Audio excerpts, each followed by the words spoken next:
Hello and happy Monday to you from Radically Rational and RadicallyRational.com.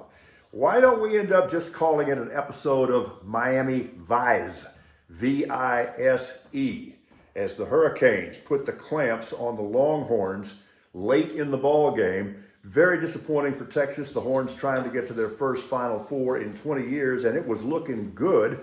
Texas with an 8-point lead at halftime. They stretched it out to 13. Looked to be firmly in control. And then the wheels came off. A literally perfect performance by Miami's Jordan Miller.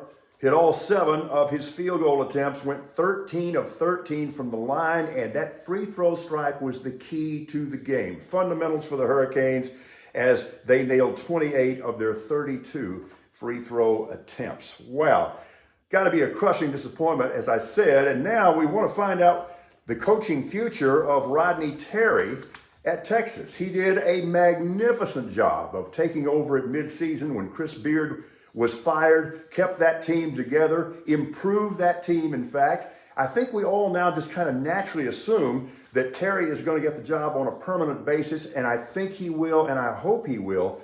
But this may not be quite the easy decision for UT Athletic Director Chris Del Conte that you think it is. There are a lot of things involved here. That said, I'm pulling for Terry. I don't understand what is quote-unquote controversial about the other game yesterday between Creighton and San Diego State. That was a foul, period.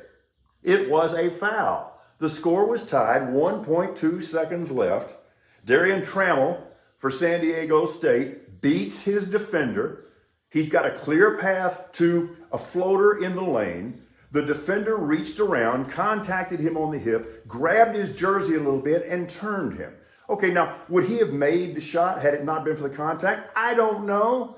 And it's completely irrelevant. The point is, though, it diminished his chances of making the shot, and that, by definition, is a foul. They got it exactly right. Now, I have very astute friends on social media because they're very astute people. And they said, well, didn't that remind you kind of the late call in the Super Bowl? You know, the late defensive holding call on the Eagles that enabled the Chiefs to keep the ball, bleed the clock, win the game. Yes, I thought they were very similar, but they were very similar in another way as well. In both cases, the officials got it exactly right. Okay, seeding here, this is amazing. We've got a 4 seed in the Final Four. We've got 2 5 seeds and a 9 seed. Personally, I think it's great. I love it. But think about this. No 1s, no 2s, no 3s. Now, we're all going to wax poetic about this, about how much we love underdogs and how great this is. I'll just bet you a cheeseburger that the television ratings for the Final Four next weekend are relatively low. We always say that we love underdogs, but our viewing habits do not reflect that. And guess what?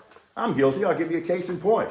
Yesterday, I was all fired up about watching the finals of that match play golf tournament. You know, Scheffler against McIlroy, and I'm assuming that's going to be the case. And then they both crap out in the semifinals, and I went, never mind. I think a similar thing may happen here. Let's face this, let's be honest. Democracy is under siege, both here and in Israel, and the parallels right now are striking. We see right-wing extremists attempting to dismantle institutional checks and balances in favor of tyrannical autocracy. That's going on in Israel, and doesn't it sound kind of vaguely familiar?